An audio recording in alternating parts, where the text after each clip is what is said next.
جو شخص اپنے والدین کے لیے روزانہ مغفرت کی دعا کرے، والدین زندہ ہوں تب بھی، فوت ہو گئے ہوں تب بھی، اس میں کبھی بھی ناغہ نہ کرے، ساری زندگی اس کے رزق میں بے برکتی نہیں آ سکتی۔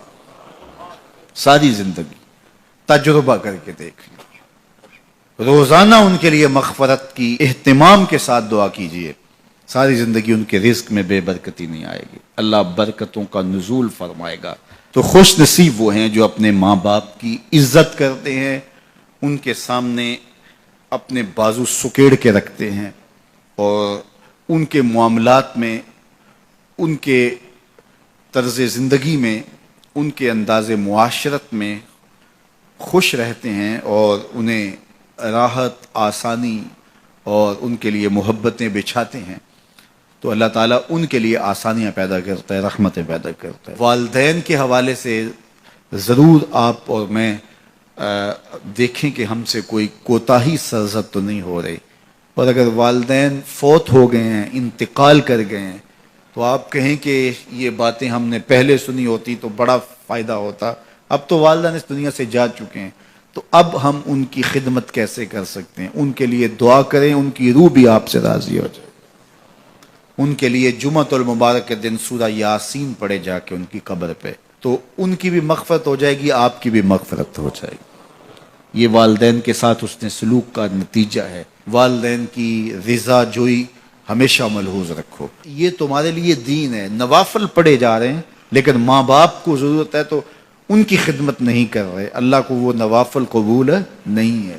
ماں کے قدم دباؤ، باپ کے پاؤں چومو، تو تمہارے نوافلوں سے بہتر تمہیں جب وہ دعا دیں گے، اللہ اپنی رحمتیں تمہارے اوپر نازل کر دے گا، تو ان کی خدمت کرو۔ ایک شخص جہاد کا اذن لینے کے لیے حضور کی خدمت میں آیا، حضور میں جہاد پہ جانا چاہتا ہوں، کتنی بڑی بات ہے، چھٹا رکن ہے اسلام کا، لیکن آقا کریم کیا بولتے ہیں؟ احی والدہ کا، کیا تیرے والدین زندہ ہیں؟ قال نعم، کہا جی حضور زندہ ہیں۔ قال ففیہ ما فجاہد، کہا جا ان کی خدمت کر، یہی تیرا جہاد ہے۔ ماں باپ بیمار پڑے اور بیٹا جہاد پہ گیا، اللہ کے رسول اس کی حوصلہ افزائی نہیں کی ہے۔ میں ایک دن گزر رہا تھا تو فجر کی نماز کے بعد ایک گھر کے سامنے کافی لوگ کھڑے تھے، تو میں نے پوچھا کیا ہوا، تو کہنے لگے کہ فوتگی ہو گئی ہے۔ تو میں نے کہا کہ ان کا کوئی بیٹا نظر نہیں آ رہا، کہا تینوں بیٹے تبلیغ پہ گئے ہوئے ہیں۔ میں نے کہا اچھا، ماں کی پھر اچانک طبیعت خراب ہوئی ہوگی، کوئی ہارٹ کا مسئلہ بن گیا؟ کہا نہیں، ماں فالج میں مبتلا تھی۔ میں نے کہا پھر تو بہت زیادتی ہے کہ ماں فالج میں مبتلا اور تینوں بیٹے تبلیغ پہ گئے ہوئے۔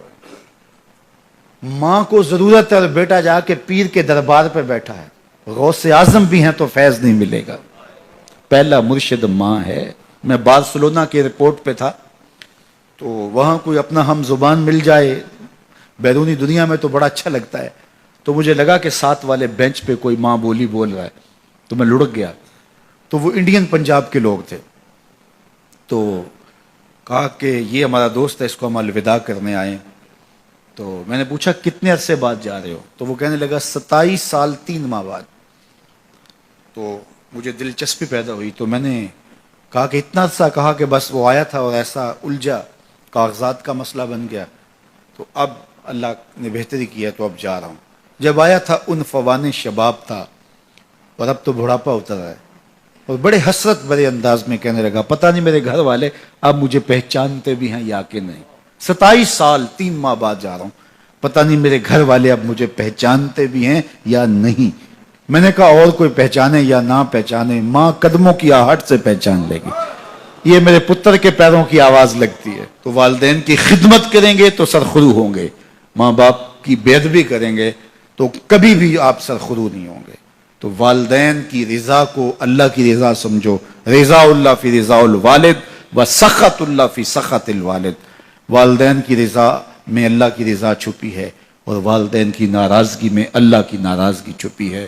جو خوش نصیب اپنے والدین کو راضی رکھے ہوئے ہیں انہیں مبارک دیتا ہوں، اور اگر بدقسمتی سے میرے سننے والوں، دوستوں میں، پیر بھائیوں میں، ملنے والوں میں کسی کے ماں باپ ناراض ہیں تو وہ دیر نہ کرے، بہت جلد ان کو راضی کر لے۔ ان کی رضا تمہیں دنیا آخرت کی سرخرویاں اور کامیابیاں نصیب کرے گی۔